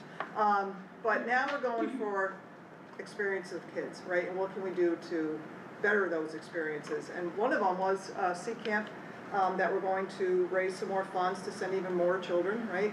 Aspire, send more kids to a play or outside of Saratoga County, or give them an experience that they wouldn't normally have. So five of those experiences will be talked about on Saturday night. We'll be raising funds for that. So it's pretty exciting, but it's just a great way to kick off and really support what we do in the classrooms, our educators, our community, and our kids. So, Thank you. that's it. I look forward to going. I hope I see everybody. Pastor? Got nothing. Mary Colleen? Yeah, I kind of in keeping with everything we discussed today. I just wanted to do a shout out and kind of praise the resources that I've been looking at myself and have been receiving about support from teachers for various subject areas, either before school starts or after school. I received this great document. This was for High School East about after school academic support. This makes, for a parent, when you see these things, it's just the best. It's like winning the lottery, because a lot of times you're just hoping that you're going to hear about these opportunities for support for students and for your own students. And just having this great number of resources out there, and the dedication of administrators and teachers to be able to offer these and make it convenient, that's tied to the transportation opportunities for students and those sorts of things. I just can't say enough good things. So a huge thank you to all those who are making this possible. So I'm just going to comment on Mary Colleen's because because we both have Eve and Zach, right? So I walked up to Matt tonight, Matt Davis, and I said that because I looked at that. How many kids go to the library to tutor that they don't have to do this anymore? When you get into high school, I mean geometry, POE, I mean anything advanced, and you're going to have the support right here at school and not have to leave. Phenomenal. So it is phenomenal. So kudos to you for mentioning that, Mary Colleen. Yeah, and the fact that Shen disseminates it widely, like they tell everybody about it. It's fantastic. Thank you. Hey, Maddie. This has been really interesting to see what actually goes backstage and how these academic support groups happen, because I do go to these and they're very helpful as a student, and a lot of my friends also go to them, and it just shows how it helps. And also with the summer curriculums, my sister has done the summer curriculums, I plan to do them, and all of my friends do them, and it really helps them have space within their school time schedule to be able to do the classes they want to, but still be able to get rid of health and economics. And alongside with the summer Centrum Adventures with the musicals and stuff, a lot of my friends were one of the people who got to go for free, and it really helped them be able to do those experiences. It's very interesting. That is wonderful feedback. Thank you so much. Would you like to speak for the Senate? So for Senate, we had two really big events 2 weeks ago with the Spirit Rally and Homecoming, and those were really, really successful. We had a good turnout. We sold over 600 tickets, so we're really happy about that. And then eventually we're gonna have the friendship dinner, obviously for Thanksgiving, so we're working with other clubs like Key Club and Leo Club. And then in the future, because Spirit Rally was such a big success, we're gonna do one again, probably in the winter time, I guess. And then we have another dance, the Snowball Dance in January. And then finally, just something that's kind of nice is we helped fund for the Environmental and Garden Club to plant 75 trees around the campus for the anniversary. So yeah, that's kind of fun. Thank you so much. That's very exciting. Great job. Carly, you have anything?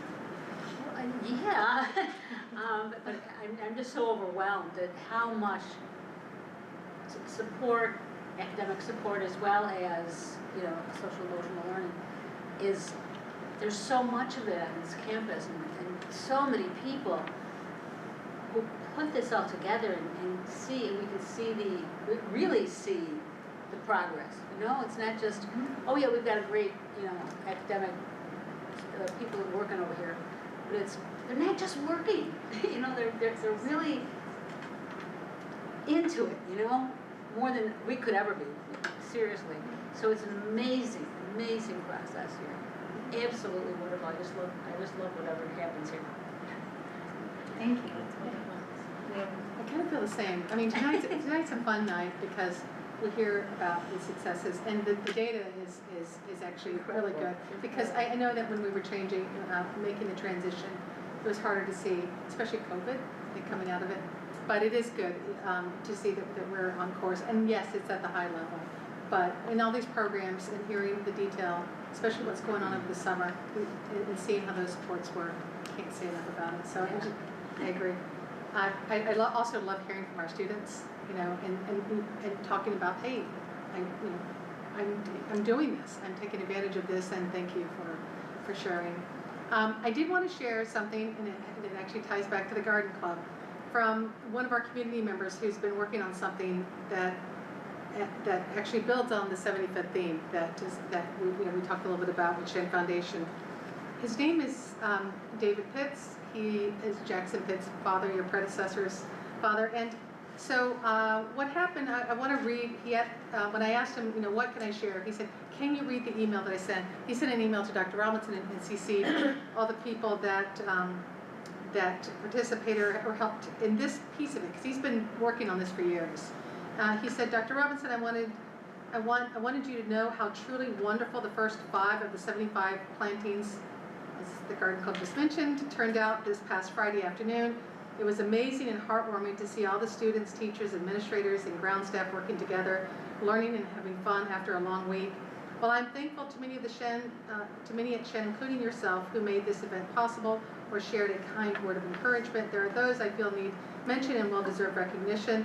Principal Augustinoni and LeBert, Osenu, I hope I'm pronouncing his name correctly, Osenu Tall, Amy McKenzie, myself, Jen Wu Chow, Ned Sekik, I always wonder if I'm saying that one correct too, and Ann Conway from the High School Senate, Jean Lorch, she's our science administrator, and Barb Saliker, our grounds who oversees facilities, sorry. Their substantial time, efforts, and professionalism meant the world to so many, especially the Shenendehowa students participating collectively and beyond measure. Their kindness, support, and goodwill meant more than they could ever know. I shared some pictures. He sent a link with pictures, which I can share with the board. Pictures are really good. It shows all the students actually planting the trees. And a poem that I actually have the poem here too. He put a lot of time to find the poem for various people to read excerpts from at the very end of the ceremony. It was really lovely. And goodwill meant more than they could ever know. I've shared these pictures and the poem that was read after the inaugural trees were planted. Best regards always, David Pitts. And what I wanted to add to that is that when I followed up to ask, can I share this out at tonight's meeting, he said, please. He also shared that we're working on this tree district designation. And once we have it, we'll be the 10th school district in the state to have this designation, rather a tree campus designation. Clifton Park already has that tree city designation, and so working with Clifton Park, we have all the pieces, is what his research has found, and now it's pulling it all together so that we can officially be recognized with this. And of course, tying into the 75th anniversary, that's the thought behind the 75 trees. And so the first 5 trees went in. Those are dogwood trees, so they have beautiful white flowers in the spring. And the first 5 are just on the other side of the road of the tennis court. So when you're going out, although they're right up against the tree line to protect them from the winter. And the piece that I wanted to also share is that our governor has allocated $25 million towards environmental projects, and this qualifies.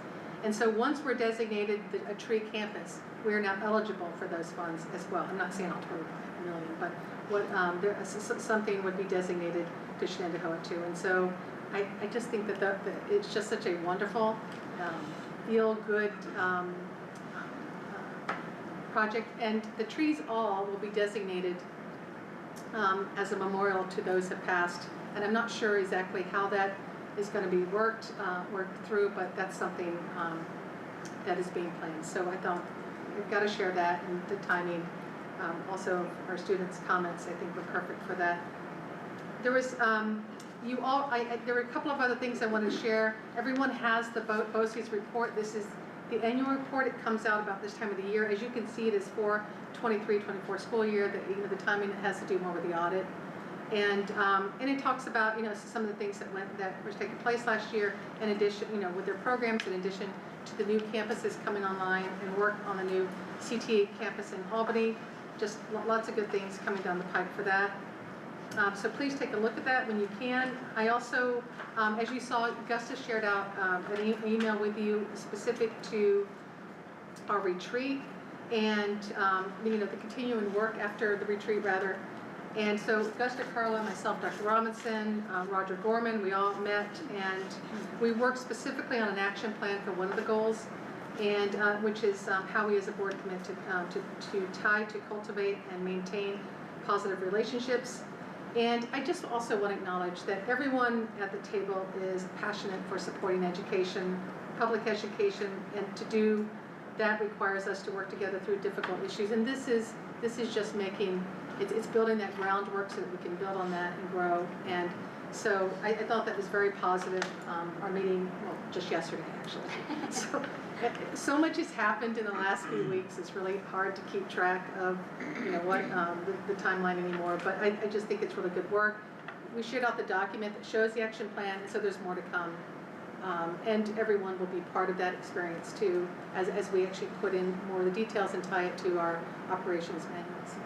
Thank you. That's really important work. I really appreciate you guys. And there was a doing lot. it. Sorry. Oh, and go out and vote. So I'm gonna say that. Okay. Early voting. Yes, early thank voting. you, and thank you, Professor, for doing that, Carla. Appreciate it. So, in terms of building, cultivating, nurturing relationships, I want to say a few words about the NISBA conference this last weekend. For those who don't know, the New York State School Board Association convention was in New York City, and it really represents a celebration of the work that we all do. And as Dr. Robinson mentioned earlier, and I have found that throughout the sessions, all of the great ideas that I heard, so many of them Shen is already doing. And it really is a testament, I think, to the really great work that all of us in this room and beyond do. Also everywhere I went, there were folks, who didn't necessarily know us by sight, but once they found out where we were at Shenendehowa, really had the most lovely things to say about Dr. Robinson as a mentor, a friend, an innovator.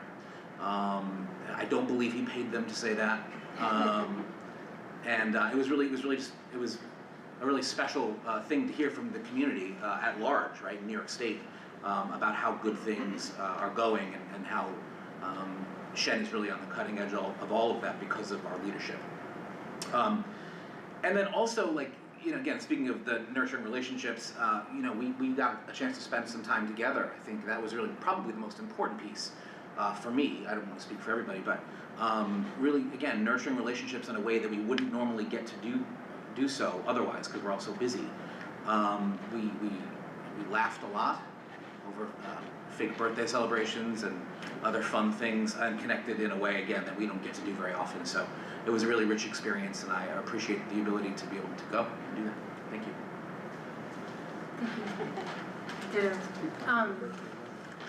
Don't worry, we saw the video. It was a We'll do it again really next good year. dessert. It was worth it. It's July. I wanted to shout out. It is. It was just. Another birthday Excuse me, we're party. having a debate. I'm going to do November birthday now. Birthday I'm month ready. debate. Yes. Oh, that's right. We have October covered. Yes. Once a month, like clockwork. I wanted to say thank you to the students that provided each of us with some amazing thank you notes in return. Thank you for, I can't do that. Dear board members, thank you for hiring the superintendent. So I did not actually plan that. That's excellent. Thank you for morning programs and supplying us with great books at Octave. So this was Scano and Octave, really beautiful work. Thank you to all of the students. I personally would like to say that a common theme at NISBA was accentuating the positive. right? And really reminding everybody of all the good things we do here. Sometimes that gets overshadowed by a couple of negative things, but just like 99.9% of what we do here is incredible stuff.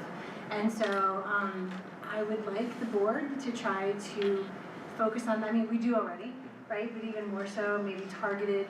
I know Mary Colleen and I were talking about, thinking of some ways to increase, like elevate the view of all of the kids that are in sports, but also after school activities, robotics, arts, engineering, just everything, Latin Club. So I want to sort of flood the zone with positive and remind everybody of what we're doing here. So thank you, everybody. Dr. Robinson, anything else? Excellent. So can I get a motion to adjourn the meeting? Tom is first, Mary Colleen is second. All in favor? 7 passed. Thank you. Have a